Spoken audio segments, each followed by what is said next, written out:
To the weekend, the final weekend before the election, some businesses in our nation's capital are boarding up their windows, boarding up their doors right now, just in case of civil unrest next week. NewsNation's Tom Dempsey joining us live from Washington this morning. Tom, are police saying there are any credible threats that they actually have on their radar right now?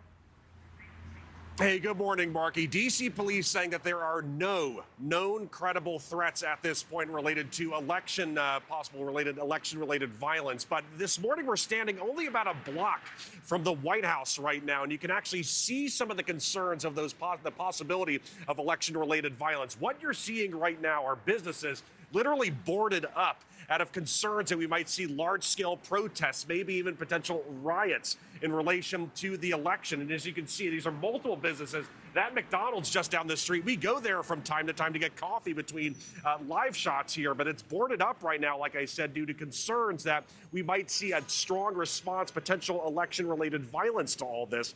And again, the D.C. police saying there are no known credible threats at this time, but they are taking precautions, and the whole department is going to be deployed next week to keep things safe. NewsNation was actually here when we saw firsthand workers boarding up some of these storefronts. Like I said, these are large businesses like a McDonald's here and small businesses alike taking precaution due to concerns of possible protests or violence related to the election. The chief of D.C. police also recently said that 3,300 officers will be deployed across the district next week, all of them working 12-hour shifts or more. They'll be keeping close watch on business districts like where we are, as well as polling locations, all to ensure safety and smooth voting.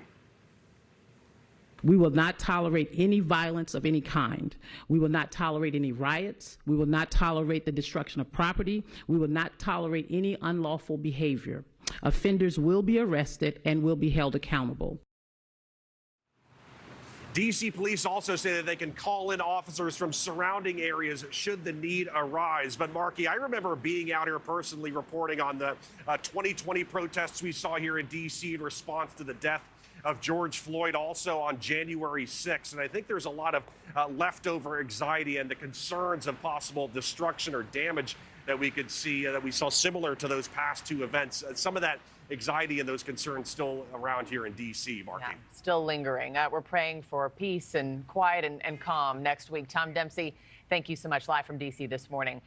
Thanks for watching, everybody. Go to joinnn.com to find NewsNation on your television provider. Also, don't forget to click that red subscribe button below to get more of NewsNation's fact-driven, unbiased coverage.